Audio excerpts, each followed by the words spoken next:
In this session, let us learn about Java constructors. A constructor in Java is a special method to use it to initialize objects. The constructor is called when an object of a class is created. It can be used to set initial values for object attributes.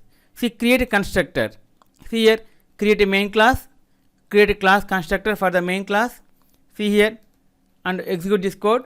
The result was printed. Note the constructor name must match the class name and it cannot have a return type like void.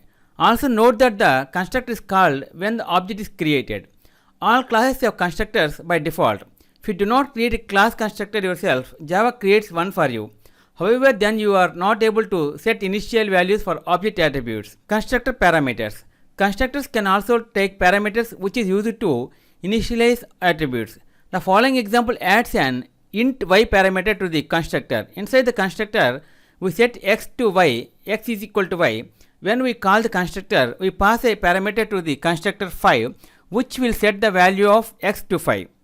See here the example, the output was 5. You can have as many parameters as you want. See the example, if we write and execute this code, outputs 1969 Mahindra was created. Okay friends, this is the end of Java part 26 Java constructors. In next video, let us learn about another topic, Java modifiers. If you like our program, please like, subscribe and press bell icon for our next part video updates.